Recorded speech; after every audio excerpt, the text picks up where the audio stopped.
Great. Okay. And this was my first observation. That was with Michael, Yeah. and they helped us. I was taking bed flux when I found out that I only got 7 kilometers from there. Right. So Yeah. Oh, wow. it's fantastic. Yeah. Yeah, Excellent. it's really useful. So this was my first observation. That was a dual chord with Michael, and Dave helped us do a shape fit, and it seems quite convincing. So that was good. And what did I have before I started? So I had a really bad mount, the Skywatcher EQM 35. Don't purchase it. It works. But it works really badly. So I've always been on the lookout for an upgrade since, but nothing's come around yet. I have a pretty tight budget. And and my scope, just a 200 mm Newtonian, really cheap and good for the price. And I think most people have like 10 inches and 9.25s, so it's on the lower end for occultations. My knowledge. Although it doesn't really matter. That's good. Yeah. Use the scope you have. Yes. Yeah. And I had a planetary camera as well, which needed an upgrade for occultations. So what did I do beforehand? I did planetary astrophotography. That's what I started with, and that was with the same telescope. It's a the the the the low focal ratio Newtonians don't do that well for planetary astrophotography, but managed to make it work somehow. You have Mars, Saturn, and Jupiter. I also like looking at transient events. So this is a solar transit of the International Space Station going across over here. I got this, I think, 20th of November last year, and this is using an ultraviolet filter. So that's why it looks purple blue. But yeah, this just looks really cool, and that's why I wanted to share it. And the occasional deep sky astrophotography. So this is the Carina Nebula. And that's from Auckland. Yep, that's from my house. So it's never been. Yes, yeah, this is dual narrowband. So you can't really do broadband in urban Auckland. Yeah, so moving on to occultations, I had to buy some new stuff. I bought a monochrome guide camera, and it's got a really good sensor. There's great near infrared sensitivity. I think it's the same one Michael uses. The same sensor, different camera. Yeah, yeah. So not too expensive. I use Michael's GPS flash method for timing. So that's why there's a GPS flasher, and SharpCat Pro for really good and easy acquisition of data. And of course the new software, Occult, that's Dave's. Occult Watcher, the cloud, Tangra, and something to discipline the PC time and training. In Michael, so just good. And that picture up there, the red thing is the camera, and there's a USB power bank for the GPS unit. Yes. What's next? Yeah, so this is just a quick summary of what I do for occultations. So I have my mount and telescope all inside the house. Then I go outside and I set it up. I'll polar align with SharpCat because it keeps the mount on target for 20-30 minutes, and it's really reliable. I have to plate solve because I'm lazy, and that's the way people do things now. Yeah, and then record in a good way to achieve a reasonable signal noise ratio. Of course, with GPS flash timing, you give flashes down the tube before and after the event. I think Michael can come back. Not sure. that works. And then it's just the regular processing pathway for photometry, apply time delays, and then get the disappearance and reappearance times, then just send that off to report, which is good. So these are the things I found enjoyable. Learning occultations is, of course, the science potential. Not knowing what you're going to see is quite exciting, and I believe sometimes it's quite challenging as well. But the processing and reporting did take some time to learn. My equipment would sometimes fail, which is always not great. Clouds as well, which is the only thing we aren't in control of. That's bad, and makes me want to get a bigger scope as well to collect more light. Yeah.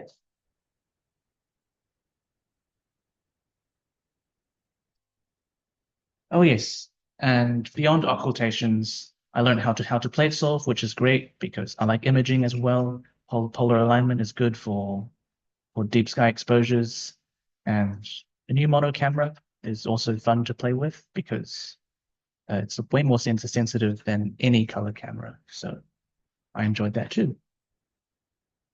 Oh, and this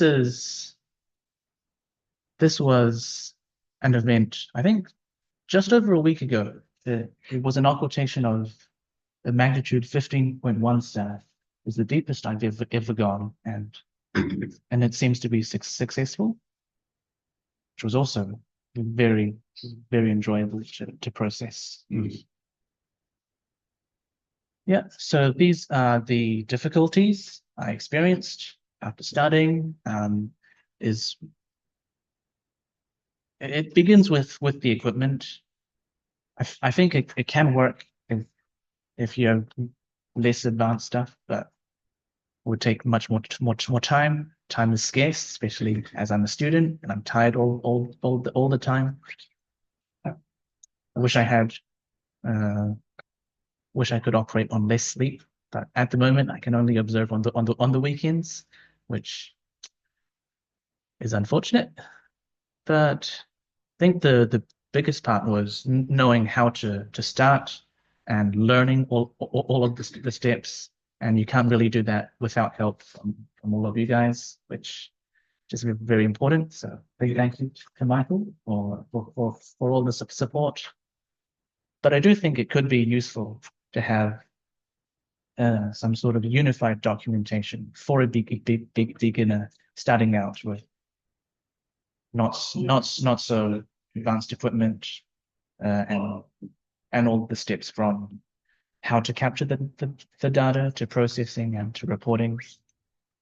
I think that's all I have for you guys. It's not too much, but yeah, thank you so much. This is a picture of the lunar occultation of Saturn. It was only visible in New Zealand, and that was almost a year ago. I have a video of this, but I think the picture sells it a bit better. So yeah, you have Saturn here, and the moon moved that way and completely occulted the planet. Yeah. So any questions?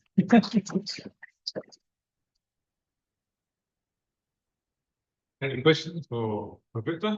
Oh, just one comment that you mentioned aperture fever. Yes. At the moment, you're 200 mil, that's 8 inches, if I remember right. That's probably about the largest you want to have for a portable setup where you have to set it up every night. Yes. Once you go bigger than that, it becomes too heavy. And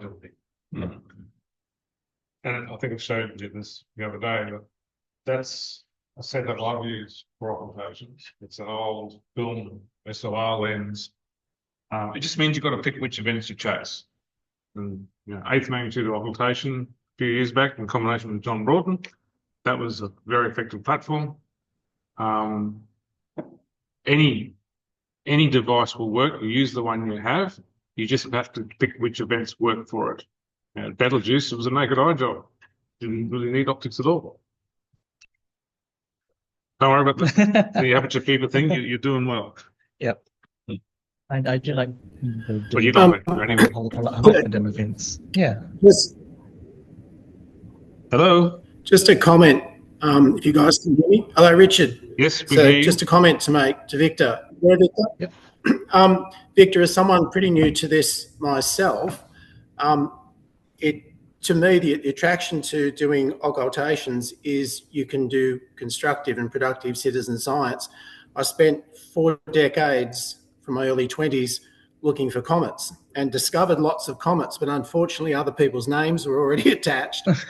I've got friends who are despairing now, who've been hunting for supernovas for almost as long as I've been looking for comets and novas and asteroid hunting. And of course, as the robotic telescopes come on board and as the big eye comes on board from the Vera Rubin Observatory very soon, those guys are going to be looking and seeing comets and events years and days and weeks before amateurs ever can. So it leaves somebody who wants to do some citizen science with very few alternatives. The joy of occultations, as I see it, is that you've got to be sitting under that shadow to get the data. And therefore, amateurs will probably always have the advantage over hulking telescopes because they're on the spot. So that I gave a quick talk to my society here in Newcastle in Australia. And after the talk, the supernova hunter himself and somebody else came up and said, where do I start? Because they're still thirsty to make a contribution. So maybe for the whole group, just promoting the fact that there are a lot of people out there that are a bit lost in some ways because their hobby or their sport or their citizen science has been taken away from them over the years. And I've got a friend in Japan, Shigeki Murakami, who's discovered 2 comets, and he's saying that he's pretty well done now. There's no point. So maybe promoting the fact that there's lots of science and probably always will be in the occultation game to other amateurs and people looking for something to contribute might be something well worthwhile in promoting to increase that density that David was talking about in terms of observers in Australia. Yeah, absolutely. And yeah, you're absolutely right there. We're not ever going to be muscled out by the robots because your backyard is unique. But I think both that's the point, yeah. Your experience, Richard, and Victor's with Michael, is probably a key point here is that you have someone to lean on, to learn on. Richard, I think you were a little bit out on your own there in that respect, a bit self-taught. But as the Adelaide example also shows, if you've got someone around, you guys are fairly experienced operators. I might be calling on you to take someone under your wing when they write me an email, or they find you. Another thing on that, Steve, another point about that, Steve, is that the occultation group is the most supportive I've ever come across. Looking for comets or supernova, you're on your own, and you have the Minor Planet Centre that gets pretty shirty if you make a mistake in reporting a false observation, which I did once. But this group is very supportive, and I asked my share of stupid questions early on in the piece, as you might recall, and that's the thing that I enjoy as well, the camaraderie. You can get on, and if somebody's looking at the same observation as you, and typically it'd be Peter or Dave, they're on the chat, and it's quite reassuring to know that there's other human beings out there doing what you're doing at 3 a.m. outside. So it's a very social event compared to other amateur data collection. Just in case someone doesn't know what Richard's talking about there, in the IO groups thing that we have for the occultation section, if you log into IO groups, there's a chat channel in there, and there's a thread that Dave Galt started, I don't know when, but it's long running. And if you've got an event on and got a good idea that somebody else is watching, log in there because they may well be in there, and you can exchange thoughts and commiserations and whatever other life secrets you want to give away. Excellent motivation at the time. John. Richard, what is Richard? Richard at Dungog. That'd be a reasonable description. Just north of Newcastle. Yeah. Yeah, about an hour and a half north of Newcastle in the bush. We keep introducing people who have met each other online and in the course of events, but never met each other physically. So that's Yeah. one of the great things about TDSO is putting together faces with names that you've had. I hadn't met Michael until this trip, or Victor, or Ron actually. So it's been an excellent in that respect. And So it is Richard Brown. it is Richard Brown. I- The Richard Brown is online talking to you. I There you go. wondered where Richard was. Yes, now you know. I'm Hello? on a farm. The light's really great, so I'm very lucky there. Like Victor, it's just finding time from work and other things to get there. But yeah, blessed with very good skies, fortunately, except for the rain. Michael? Just a comment about the telescope size. With that camera, it's very sensitive, very low noise, so it has more reach than you should get for that kind of aperture. I think you're regularly observing in the back 13 to 14 range. Longer durations sometimes might be able to pass it to back 15. So 8 inch is not seriously monitoring what we can do. You can do a lot of observations with that, with these signal cameras.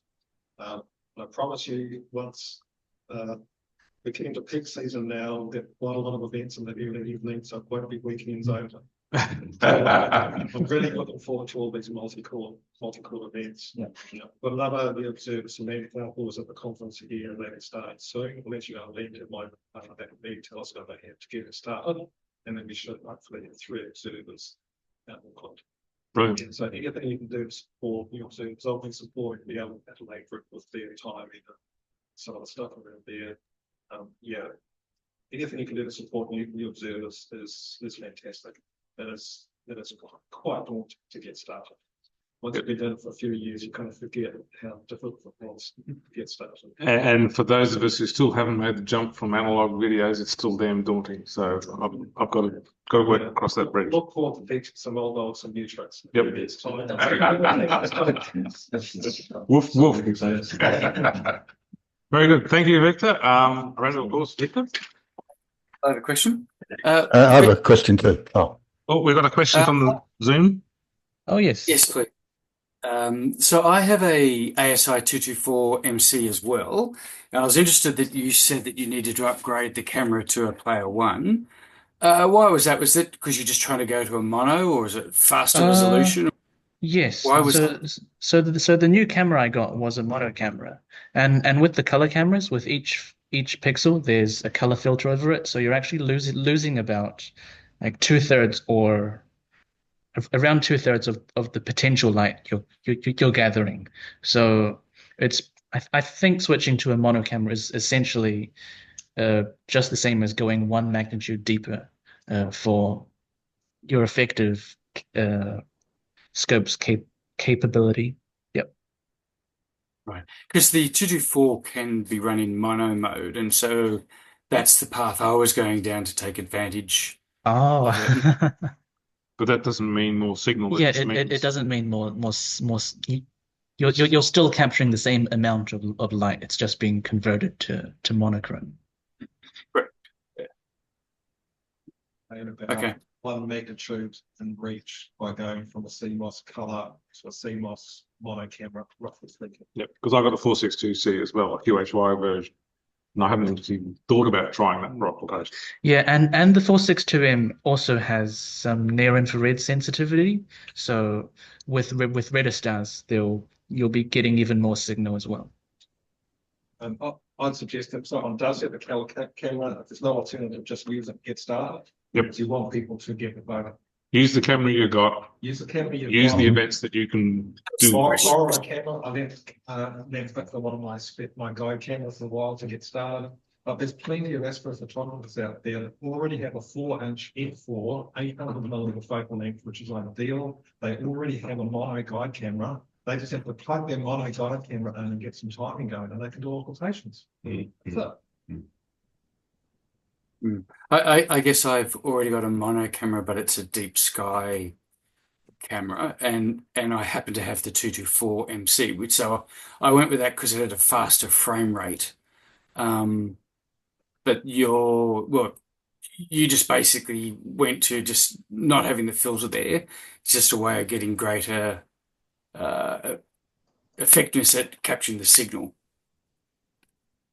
Yeah, Because the color I think with a deep sky mono camera, you can always reduce the region of interest so to get higher frame rates if that's possible. Yeah. Okay. All right. Thank you. Very good. Thank you. Oh, another question? Steve, can I make a comment? Go for it. Yes, Andrew from Adelaide. Just going back to what Victor said about documentation and getting started. I'd just also like to comment, as someone who started approximately a year ago, that it was a rather interesting process going through the currently extant documentation and trying to extract from that what was relevant to current generation equipment. Since we're more or less starting afresh here, we made a decision that we would work with current and future generation equipment. It's been a very interesting process to do that. But I certainly second the comment that having unified documentation for the sort of equipment that Victor was talking about, which is the sort of equipment that many of us here in Adelaide are using, except for me, I use an EV scope at the moment. I think to do that is a very important step forward. Absolutely. I didn't know about this chat channel. I might explore that. That could be useful. Here in Adelaide, we have our own sort of email chats going on all the time as we continue to work with the flasher technique. And thanks again to Michael for all the input that he's put into our group and getting going with that. Yes, I did have another question, but I can't think of it now, so I might just leave it. Thank you. Nice. Thank you. Alan, quick one. Yeah, just a comment about Jackie. I've got his full name. Milner. Jackie Milner Western Australia. was now in Victoria. Yeah. Oh, okay. She produced quite an extensive lot of documentation. Yes. Which will just need to be updated for later technology. That's the bit I've been debating internally. That was the amount of work that went into producing that was pretty brain melting. And I was considering a rewrite for modern equipment because it is all about analog cameras and time inserters and stuff, all of which is now basically history. But I've got a bit. I've probably shifted to the point of view of doing that in the video format rather than a big PDF, and that's the library I'd like to establish within the website rebuild. Some of us would rather read. You'd rather read? Okay, I'll get my AI cranked up so convert that into text for you. But that's exactly the sort of concept to go forward. Just having seen the effort that Jackie went through to produce that is pretty damn daunting, and I want to lean on a lot of people to help get that rewritten if that's where we want to go. Volunteers, gratefully accepted. Hello. Can I make another comment? Yeah, go for it. I just remembered the question I was going to ask. Victor had a slide about the flasher with a power bank. I'll just mention that I did quite a few experiments with power banks for flashers, and I did find that the majority of the ones I tested blanked out after a few seconds because the power draw from a flasher is insufficient to keep the power bank alive. Of my collection of about 10, I had one that worked, but I did find a little unit called that you plug in between the power bank and the flasher that keeps sending out a little bit of current to keep them alive. So if anyone's having that problem, there is that solution to it. But of course, as with all these things, they have to be tested, and I don't know what sort of latency that little device would put into the signal path between the flasher and the recording. So there's swings and roundabouts with all of these things. We'll talk about it this afternoon. I And suspect. sorry, Go, Andrew. yeah, and Richard about comets. If I presume you read Michael Mattiazzo's page about comets, his technique now is to A, use a remote observatory, and B, do his own analysis of SWAN data, and he's discovering comets that way. Yeah, the pickings of visual comets now are pretty slim, and you've got to find the cracks at dawn or among the dust or between the trees, where the big guys aren't looking. So that's kind of becomes an effort rather than a sport. But yeah, I understand the swan stuff is very popular. But Yes. I've switched to occultations now. Okay, fair enough, fair enough. Yeah, Michael was at the Astro Camp at Nil last year, and he was up every morning at ridiculous hours looking for comets. But yeah, it's quite interesting. Yeah, Okay, it's thankless because it's like anything. We might have to wind this one up because eat into Dave's talking time. I don't want to do that. So thank you, Victor. Very much appreciated. You've obviously prompted a lot of thoughts there. Great. Thank you.